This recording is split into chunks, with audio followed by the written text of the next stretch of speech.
In the heart of Ikoyi stood the Odwell mansion, so tall, so quiet, and so intimidating that even the birds avoided perching on its roof. It belonged to Chief Obinna Odwell, one of the richest businessmen in Lagos, and his fiancée, Madam Genevieve, a woman whose beauty could stop traffic, but whose temper could scatter a whole village meeting. Everyone in the house feared her. The chef trembled. The cleaners walked on their toes. The drivers prayed before entering the compound. Because Madam Genevieve had a talent. She humiliated everyone that crossed her path. She fired maids over tiny issues. A teaspoon not straight. A pillow not fluffy. A plate not warm enough. All the staff whispered the same thing when she wasn't around. Make she calm down, oh, pride too much for that woman body. But no one dared say it to her face. Not even Chief Obinna, who simply avoided confrontation for the sake of peace. Over the years, the mansion had seen many maids come and go, each one carrying their own heartbreak. The first maid, Mama Beatrice. A gentlewoman in her 40s. She lasted 1 week. Madam Genevieve accused her of breathing too loud. The poor woman left in tears. The second maid, Holima. Barely 19. She mistakenly spilled milk on the counter. Madam Genevieve slapped her so hard she ran out of the gate barefoot. She never came back. The third maid, Ruth. A single mother struggling to survive. One morning, her little daughter fell sick and she begged for permission to go home early. Genevieve shouted at her. Is this house your village home? If you leave, don't come back. Ruth left. And truly, she never returned. The fourth, fifth, sixth. Some resigned. Some cried.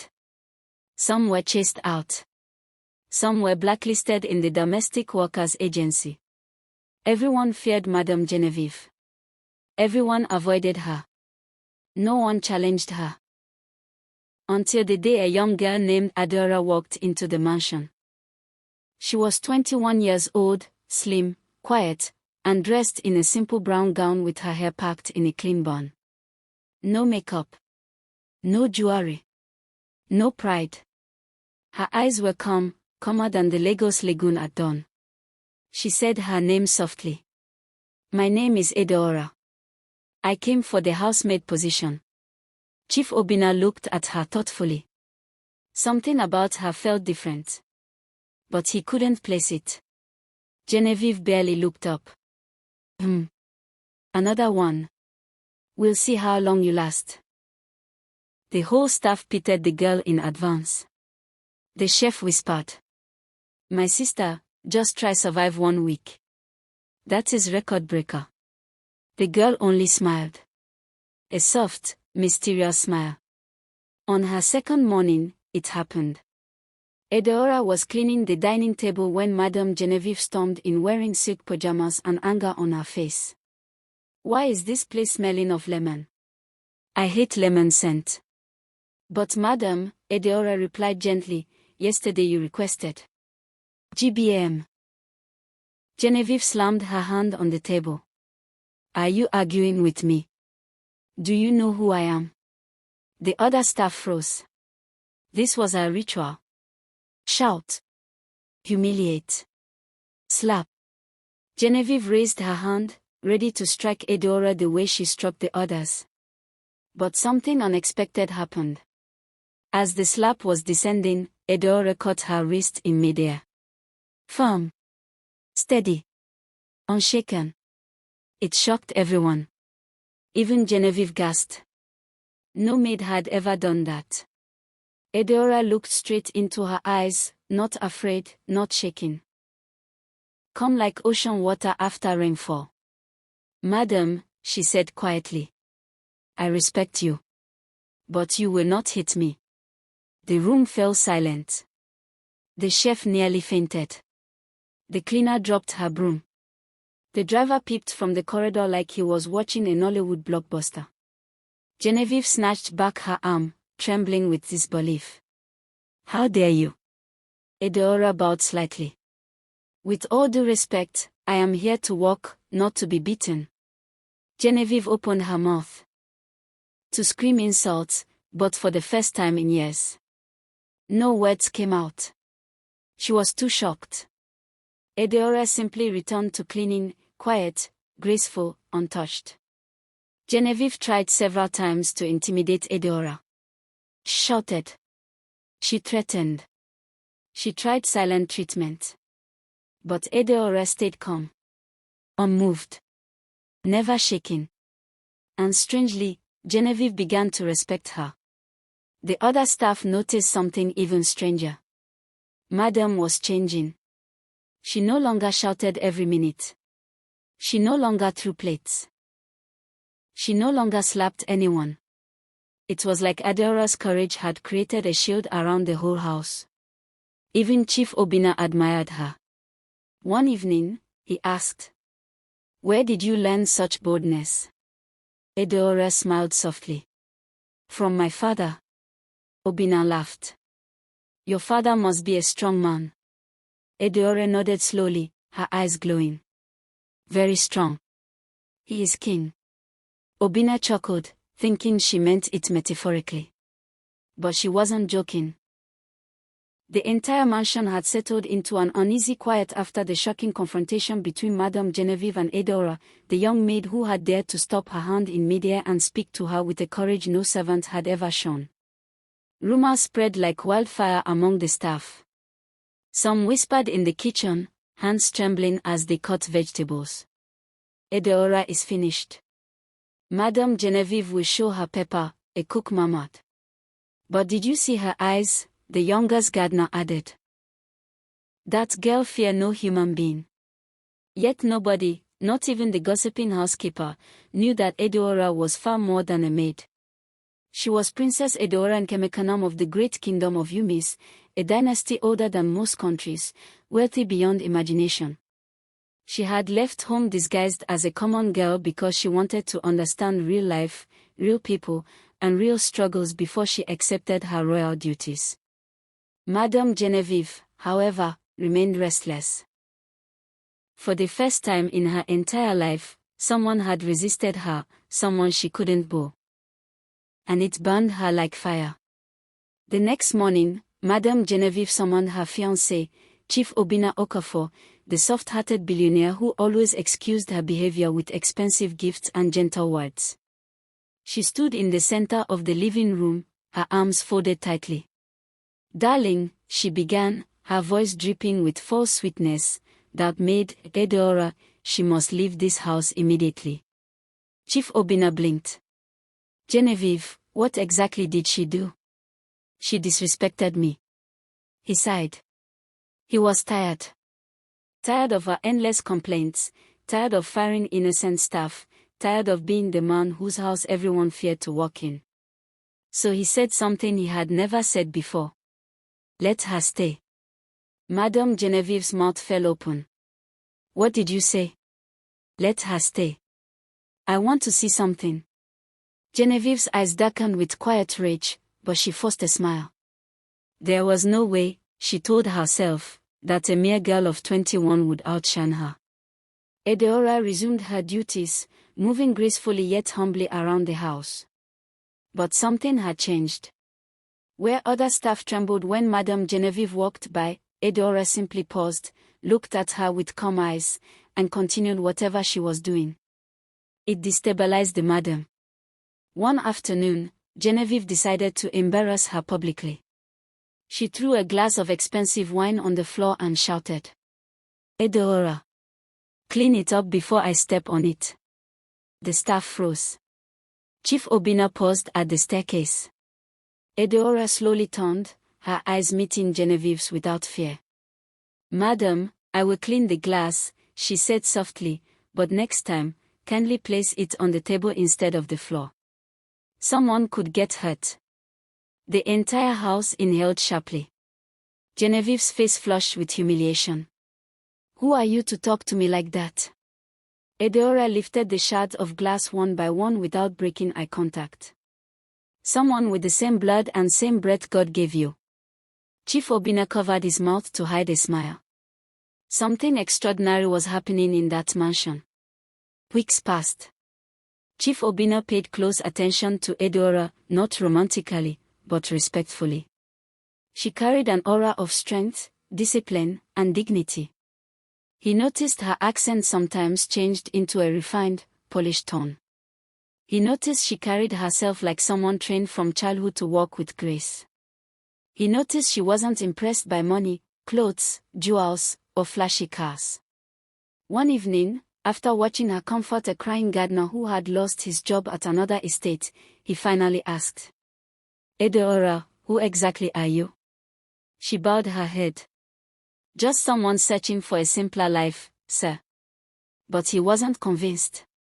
Everything changed on a quiet Sunday morning. 7 black SUVs rode into the compound. The entire mansion went silent. Men in navy blue uniforms stepped out, each carrying the royal insignia of the Kingdom of Umis. Madame Genevieve came running out in her nightgown, confused and frightened. "What is happening? Who are these people?" Then the tallest guard knelt at the entrance. "Your Highness, we have come to take you home." The staff stared. "Your Highness? Home? Who?" Adaora stepped out of the side entrance, carrying a broom, unaware of the commotion, until she saw them. Her face fell. "I told you not to come for me," she whispered. The guard bowed deeper. "The throne is unsettled without you." Madame Genevieve gasped like someone choking on air. "Th throne? What throne?" Another guard spoke respectfully. "Princess Adaora Nkemekanam, first daughter of King Izina III, heir to one of the wealthiest thrones in Africa." The broom dropped from Adaora's hands. The mansion exploded in whispers. Madame Genevieve staggered back, clutching her chest. All the insults, the shouting, the humiliation. She had been fighting with a princess the entire time. Chief Darlington looked at Adaora with new eyes, deeply impressed. Madame Genevieve, shaking, attempted to speak. "Princess. I didn't know. I was only..." Adaora raised a gentle hand. "Madame Genevieve, royalty or not, I stood up to you because you mistreated people who could not defend themselves." Her voice was firm. "Respect is not demanded by force. It is earned by character." Everyone bowed their heads. For the first time in her life, Madame Genevieve felt truly small. Adaora turned to the guards. "I am not ready to return home." They protested, but she silenced them. "I came here to understand people, life, myself. And I will not leave just because my identity has been revealed." She faced Chief Darlington. "Sir, if you still want me to work here, I will stay." He smiled. "My home is honored to have you, Adaora." But Madame Genevieve. Her face was pale, her lips trembling. Because she suddenly realized. Her days of ruling the mansion with fear were coming to an end. A new power now lived under her roof.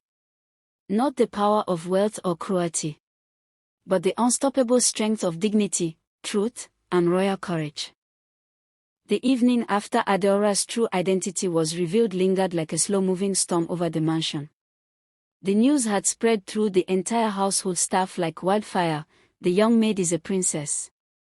Adaora's father, the revered King Chukwudi of the Eastern Royal Province, had arrived with full royal convoy, guards, advisors, elders, and even her stepmother. They had begged, pleaded, and commanded her to return home immediately. But Adaora stood firm. "I love the quiet life I have built here," she said softly. "I am not ready to return to the palace. Not yet." And so, with a heavy heart, her father left her behind. The staff watched her with new respect, some bowed slightly, others whispered as she passed. But Adaora remained the same humble girl who cleaned floors with her sleeves rolled up. Everyone respected her. Everyone except Madame Genevieve, whose hatred had curdled into something dark and dangerous. The true owner of the mansion, Chief Obinna Okafor, returned from his business trip 2 days later. At 56, he was one of the wealthiest men in Lagos, landowner, oil mogul, and political kingmaker. Everyone expected him to roar with anger when he heard his fiancée, Madame Genevieve, had been involved in yet another scandal. But something unexpected happened. The moment he stepped into the house and saw Adaora standing beside the door, calm, graceful, confident, he froze. Her presence commanded a respect that words could not explain. She bowed slightly. "Welcome home, sir." "Thank you," he whispered, staring at her longer than usual. Madame Genevieve noticed. Her heart burned. Genevieve approached him that night, wearing expensive perfume and her most flattering dress. "My love, this girl, Adaora, is a troublemaker. She embarrassed me in front of your staff. She even refused to obey me." But Chief Obinna only raised a brow. "Is that so?" "Yes," Genevieve snapped. "She thinks she is special just because her people came here acting like she's a princess." Chief Obinna kept quiet. He already knew the truth, his guards had informed him. That night, after Genevieve went to bed, he called the head butler. "Watch Madame Genevieve closely.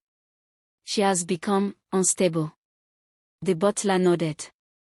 3 nights later, Genevieve struck. She gathered all the staff at the backyard around 7 p.m.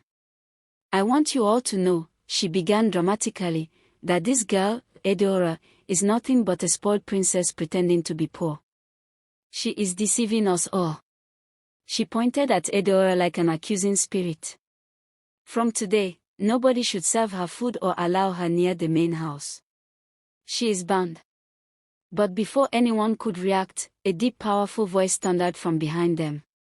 "Who gave that order?" Everyone turned. Chief Obinna Okafor stood there, tall, silent, dangerous. Genevieve's smile froze. "Oh, Obinna. I was only trying to protect your home." "My home needs protection from you," he said calmly. Gasps broke out. Genevieve staggered. What do you mean?" Chief Obinna stepped forward. "You have mistreated every worker in this house. You have slapped, insulted, threatened, and bullied them.